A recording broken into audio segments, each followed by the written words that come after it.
10 محرم اور 11 محرم میں فرق کیا ہے؟ سوائے غم شبیر کے کوئی غم نہ دے۔ شہزادی زینب بیٹھی ہے اور بیٹھی دیکھ رہی ہے، کیا دیکھ رہی ہے؟ سامنے حسین کی لاش پڑی ہے، گھوڑوں کی آہٹ محسوس ہوئی ہے۔ امام سجاد نے عجیب منظر دیکھا، تھوڑی دیر کے بعد ساری لاشیں اٹھا لی گئی ہے، ایک لاش بچی ہے۔ اب بچانے والا نہ عباس موجود ہے نہ علی اکبر موجود ہے۔ کسی نے پوچھا تھا کہ خاک شفا کی حدود کیا ہے، کہ کہاں سے کربلا سے مٹی اٹھاؤں کہ مجھے یقین ہو یہاں پر خون حسین ہے۔ جب شہزادی زینب کو پانی ملا نا، شہزادی زینب نے جا کے سکینہ سے کہا، بیٹی سکینہ پانی پی لے۔ کہا پھپھی اماں پہلے آپ پیجئے پھر بعد میں پیوں گی۔ عزادارو جانتے ہیں 10 محرم کو صرف ایک لاش ہے جو حسین نے دفنائی ہے، بلکہ یوں کہوں گا جو چھپائی ہے۔ 10 محرم اور 11 محرم میں فرق کیا ہے؟ 10 محرم میں خیمے لگے ہوئے تھے، عباس پہرا دے رہے تھے، علی اکبر موجود تھے، قاسم موجود تھے، حبیب موجود تھے، بیویاں بڑے سکون اور اطمینان کے ساتھ بیٹھی ہوئی تھیں۔ لیکن 11 محرم کا عجیب منظر تھا، سید سجاد قیدی بنا لیے گئے، خیموں کو آگ لگا دی گئی، اور ایک چھوٹی سی ننھی بچی بیٹھی تھی جس کے رخسار نیلے تھے، اس لیے کہ عصر عاشور تماچے مارے گئے۔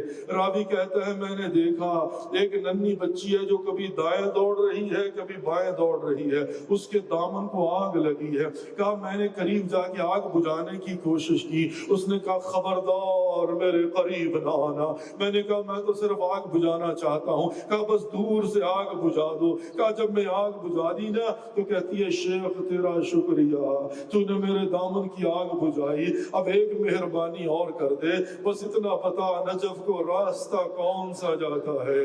کہا اے بچی تو نجف جا کے کیا کرے گی؟ کہا میرے دادا علی ہے، میں جا کر بتاؤں گی دادا میرا بابا مارا گیا، میرا چچا مارا گیا، میرا بھائی مارا گیا۔ اجرکم اللہ، سوائے غم شبیر کے کوئی غم نہ دے۔ بس 2-3 منزلیں میں نے بیان کرنی ہے۔ عزادارو سنو گے 11 محرم ہے، قیدی بنا کر بٹھایا ہوا ہے، بیویاں بغیر مکنا و چادر کے بیٹھی ہیں۔ اللہ اکبر۔ شہزادی زینب بیٹھی ہے اور بیٹھی دیکھ رہی ہے، کیا دیکھ رہی ہے؟ سامنے حسین کی لاش پڑی ہے، ادھر عباس کی لاش پڑی ہے، ادھر اکبر کی لاشا پڑا ہوا ہے، ادھر علی اصغر کا لاشا دفنایا ہوا ہے۔ ایسے یہ نا 11 محرم ہے، شام غریبہ گزر چکی ہے۔ عزادارو ایک مرتبہ امام سجاد نے 11 محرم کی صبح کیا دیکھا ہے کہ گھوڑوں کی آہٹ محسوس ہوئی ہے۔ امام سجاد نے اوپر دیکھا، کیا دیکھا کہ گھوڑوں کو اکٹھا کیا جا رہا ہے، گھڑ سوار آ رہے ہیں۔ امام سجاد کو سمجھ نہیں آئی ہوگی کہ یہ گھڑ سوار اکٹھے کیوں ہو رہے ہیں۔ ایک مرتبہ امام سجاد کے کانوں میں آواز آتی ہے، گھڑ سوار پوچھتے ہیں عمر سعد کیوں بلایا ہے؟ کہا تمہیں اس لیے بلایا ہے کہ یہ جتنے لاشیں پڑے ہیں ان پر گھوڑے دوڑا دو، گھوڑوں کی ٹاپوں سے ان کی لاشوں کی بے حرمتی کرو۔ عزادارو سنو گے امام سجاد نے دیکھا کہ گھوڑ سوار گھوڑوں پہ بیٹھے ہوئے ہیں اور لاشوں کی طرف بڑھنا شروع ہوئے ہیں۔ کہا سب سے پہلے حبیب ابن مظاہر کی لاش تھی۔ ایک مرتبہ حبیب کے قبیلے والوں نے دیکھا کہ یہ گھوڑے جا رہے ہیں حبیب کی لاش پر اس کی بے حرمتی کرنے کے لیے، تلواریں نکالی بنی اسد والوں نے اور آ کر عمر ابن سعد کو گھیر لیا۔ کہا عمر ابن سعد سن، ہم نے خود اپنے ہاتھوں سے مارا ہے لیکن اب حبیب کی لاش کی بے حرمتی برداشت نہیں کریں گے، اپنے گھوڑوں کو حکم دے پیچھے ہٹ جائیں وائلا تلواریں چل جائیں گی۔ عزادارو ایک مرتبہ عمر سعد ڈر گیا، اس نے گھوڑے والوں کو روکا نہیں ہے بلکہ کیا کہا تم حبیب کی لاش کو ہٹا لو۔ عزادارو حبیب کے قبیلے والے حبیب کی لاش کو اٹھا کر لے گئے، ایک ایک کر کے شہداء کے جنازے اٹھائے جا رہے تھے، ہر لاش کا وارث آ رہا تھا، جب بھی گھوڑے بڑھتے تھے تلواریں نکل آتی تھی۔ عزادارو سنو گے کربلا کی سرزمین پہ بیٹھ کے امام حسین کے اتنا قریب بیٹھ کے مقتل کے ساتھ بیٹھ کے یا طلّہ زینبیہ کے سامنے بیٹھ کے 11 محرم کو مولا نے آپ کو توفیق دی ہے، میں نہیں کہوں گا اپنی آوازوں کو آزاد کرے، میں نہیں کہوں گا بلند گریا کرے کہ حسین سن لے، سنو گے امام سجاد نے عجیب منظر دیکھا، تھوڑی دیر کے بعد ساری لاشیں اٹھا لی گئی ہے، بس ایک لاش بچی ہے اور وہ لاش ہے زہرا کے لال حسین ابن علی کی۔ اجرکم اللہ، اجرکم اللہ، سوائے غم شبیر کے کوئی غم نہ دے۔ ساری لاشیں اٹھا لی گئی، ہر کوئی اپنی اپنی لاش اٹھا کے لے گیا، ایک لاش بچی ہے۔ اب بچانے والا نہ عباس موجود ہے، نہ علی اکبر موجود ہے، نہ حبیب ابن مظاہر موجود ہے، اور بے گور و کفن لاشا پڑا ہے۔ اللہ جانے سید سجاد نے وہ منظر کیسے دیکھا ہوگا۔ عزادارو، جملے سخت ہیں لیکن مقتل میں لکھے ہوئے، میں بڑی ذمہ داری کے ساتھ جملہ کہنے لگا ہوں۔ اب ذرا تصور کرے نا، اب میں یہ نہیں کہتا وہ کس گھوڑے کس نسل کے تھے، ان کے سم کتنے بڑے بڑے تھے، لکھا کتابوں کے اندر کہ وہ گھوڑا کس نسل کا تھا جس پر یہ لعین سوار تھے، لیکن تصور تو کیجئے نا، اتنی لاشوں کی بے حرمتی کرنے کے لیے 10 12 14 گھوڑے۔ اب ساری لاشیں ہٹ گئی ہیں، ایک مظلوم کربلا کی لاش ہے۔ ان لعینوں نے بڑی تسلی کے ساتھ ہٹ ہٹ کے بار بار اپنی اپنی مرضی سے انعام کے لالچ میں ایک لاش حسین پر گھوڑے دوڑا دیے۔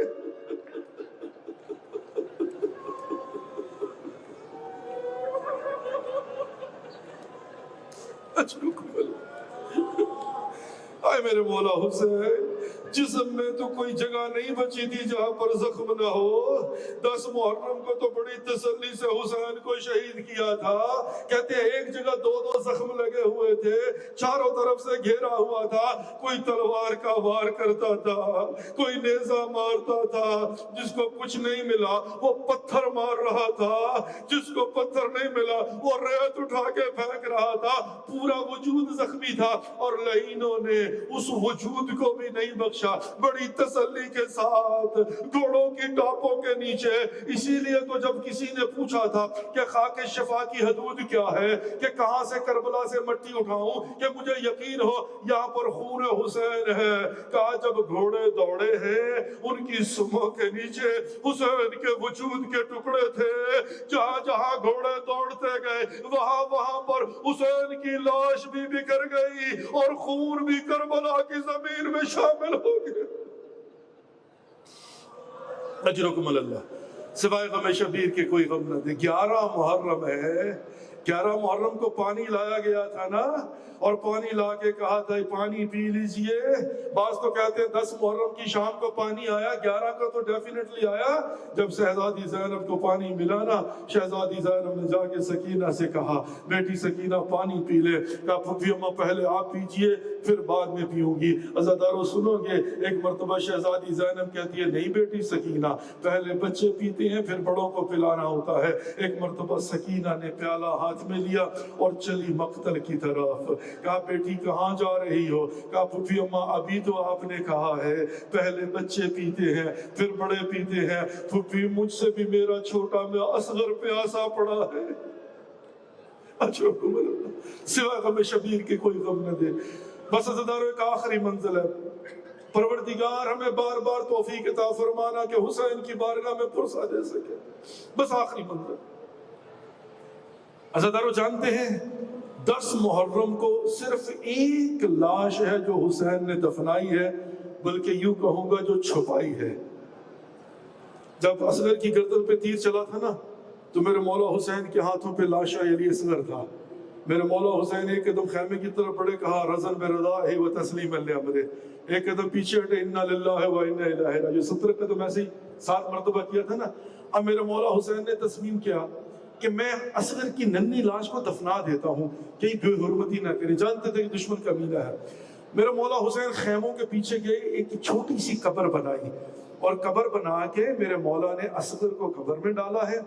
اور بزرگ کہا کرتے تھے کہ گردن تک میرے مولا نے ریت ڈال دی، اب حوصلہ نہیں پڑ رہا کہ چہرے پر ریت ڈالے، میرے مولا نے مٹھی میں ریت لی ہے اور چہرہ یوں کر کے مٹھی لے کر خاک اکبر اصغر کی چہرے پر ڈال دی، دفنا دیا، چھپا دیا۔ میرے مولا کو تسلی ہو گئی میرا اصغر بچ جائے گا۔ عزادارو 11 محرم آپ کربلا میں بیٹھے ہیں، میں کہوں گا ذرا تصور کر کے ذرا سوچئے گا، 11 محرم علی اصغر کی ماں بیٹھی ہوئی ہے۔ یہ کون ماں ہے علی اصغر کی؟ کہ جب لوگوں نے جہاں سے تبرکات ملے تھے نا تو بیویوں نے اپنے اپنے حصے کے تبرکات اٹھائے تھے۔ کہتے ہیں بی بی نے بھی کچھ اٹھایا تھا جو اٹھا کر اپنے دامن کے ساتھ باندھ لیا تھا۔ بی بی یہاں سے جب مدینہ گئی ہے ساری زندگی جب تک زندہ رہی اس کو چھپائے رکھا، اپنے دامن سے باندھے رکھا۔ جانتے ہو نا جب بی بی کا انتقال ہوا ہے نا تو ایک مرتبہ شہزادی زینب آگے بڑھی، جب مادر علی اصغر کا انتقال ہوا کہا یہ جو گٹھڑی چھپا کر رکھی تھی یہ ہے کیا ہے؟ جانتے ہو جب کھولا تو کیا تھا؟ وہ اصغر کے جلے ہوئے جھولے کے ٹکڑے تھے جو بی بی اپنے دامن میں رکھے۔ اصغر کو جب بھی یاد کرتی تھی تو اسے دیکھ لیتی تھی۔ یہی بی بی تھی نا جو بیٹھی 11 محرم کو دیکھ رہی ہے، سامنے بیٹھے ہوئے ہیں اور یہ مقتل ہے، یا اللہ زینبیہ کے قریب بیٹھے ہوئے ہیں، شہزادی زینب دیکھ رہی ہے، امام سجاد دیکھ رہے ہیں، بی بی سکینہ دیکھ رہی ہے۔ ایک مرتبہ بات چیت شروع ہوئی، کیسے؟ کہا کہ ہم نے تو 72 شہید کیے تھے، یہ جنازے تو 71 ہیں، یہ سر تو 71 ہیں، 72ویں لاش نہیں مل رہی۔ ایک مرتبہ ایک لعین آگے آیا، اس نے کہا میں نے حسین کو خیموں کے پیچھے کچھ چھپاتے ہوئے دیکھا تھا، یقیناً حسین نے وہ لاش چھپائی ہے۔ عزادارو سنو گے، ایک مرتبہ حکم ہوا نیزے والوں کو بلاؤ، بڑے بڑے نیزے لے کر آئے۔ ماں بیٹھی دیکھ رہی ہے، میں بار بار یہ جملہ کہہ رہا ہوں، ماں بیٹھی دیکھ رہی ہے، سید سجاد بیٹھے دیکھ رہے ہیں، شام غریبہ ہو چکی ہے، خیمے چلے ہوئے ہیں، لاشیں پڑے ہوئے ہیں، 11 محرم ہے۔ ایک مرتبہ عجیب منظر ہے، نیزے والوں سے کہا سرزمین کربلا سے لاش علی اصغر کو نکالو۔ عزادارو نیزے والے چلے ہیں لاش علی اصغر کو ڈھونڈنے کے لیے۔ خیموں کو آگ لگی تھی، پتہ نہیں کس خیمے کے پیچھے چھپایا ہے حسین نے۔ عزادارو ماں نے دیکھا ایک نیزے والے نے نیزہ ہاتھ میں پکڑا ہے اور اس نے زمین میں مارا ہے، اور جب نظر کھینچا نا تو وہ خالی باہر آیا۔ ماں نے کہا ہوگا خدایا تیرا شکر ہے میرا اصغر بچ گیا۔ ایک مرتبہ دوسرے نیزے والے نے ایک اور نیزہ زمین میں مارا، جب خالی واپس آیا کہا ہوگا پروردگار تیرا شکر ہے میرا اصغر بچ گیا۔ عزادارو نیزے والے ماں کی آنکھ کے سامنے، زینب کے سامنے نیزے پہ نیزہ زمین میں مار رہے ہیں۔ میرے مولا میں کیسے بیان کروں، ایک لعین نے ایک نیزہ زمین میں مارا، جب نیزہ کھینچا ہے لاش علی اصغر اس نیزے کے ساتھ باہر نکلی۔ اس ملعون نے اصغر کی لاش کو سامنے رکھا اور اپنا ہاتھ ڈالا، ایک خنجر نکالا اور اصغر کی گردن کاٹی۔ میں کہوں گا مولا آپ چاہتے تھے اصغر کی لاش کی بے حرمتی نہ ہو، میرے مولا آپ کی مظلومیت، اصغر کی 2 شہادتیں ہو گئی۔ ایک جب تیر لگا من العظم الى العظم ذبح کر دیا اصغر کو، ایک کان سے دوسرے کان تک، اور دوسرا جب خنجر سے اصغر کی گردن کاٹ دی۔